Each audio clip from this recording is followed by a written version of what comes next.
জমি দখল করবেন, কি হবে মরলে? আপনার কবরে কি হবে? কবরে গেলে আপনার কি হবে? মাটি যদি আপনাকে গ্রহণ না করে।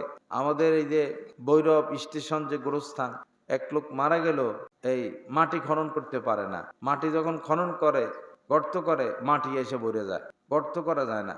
পরে অনেক কষ্টে হাতটা দিয়া ধইরা কোন রকম লাশ রাইখা পরে উপরে মাটি চাপা দিচ্ছে। বেশি পাপ করছে, বেশি সীমালঙ্ঘন করছে। এক লোক, সে কাফন চুরি করতো। কাফন আগের জামানায় ছিল এরকম, মানুষকে কবর দিলে পরে রাত্রে গিয়া কাফন চুরি করতো। তো এই কাফন চোর, সে এক পর্যায়ে এসে আর কাফন চুরি করে না। একজন আল্লাহওয়ালা আলেমের সোহবতে বসে, কাফন চুরি না করে একজন আল্লাহওয়ালা আলেমের সোহবতে বসে বয়ান শুনে, কিন্তু রুমাল দিয়ে মাথা ঢেকে রাখে, রুমাল দিয়ে মাথা ঢেকে রাখে, মুখ কাউকে দেখায় না। যে আলেমের সোহবতে বসে নসিহত শুনে, তার সাথেও দেখা করে না, কথা বলে না। পরে ওই আলেমই একদিন ডাকছেন যে, কি ব্যাপার, আপনি মজলিসে বসেন কিন্তু কথা বলেন না, দেখা করেন না, মুখ ঢেকে রাখেন রুমাল দিয়ে, কি বিষয়? পরে, কাফন চুরি করতাম। এক গভীর রাত্রে এক মহিলা মারা গেল, তো তার কাফন চুরি করতে গেলাম। তো তার শরীর থেকে আমি কাফন খুলতে পারি না।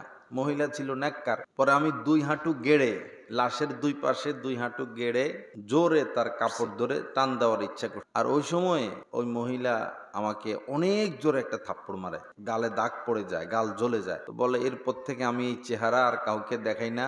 অনেক ভয় পেয়েছি, আর এই কাফন চুরিও আমি ছেড়ে দিয়েছি। অনেক মারাত্মক কথা, ভয়ের কথা। পরে ওই জামানার বড় একজন আলেম ছিলেন, তার নাম হচ্ছে ইমাম আউজাই রহমতুল্লাহ আলাইহি।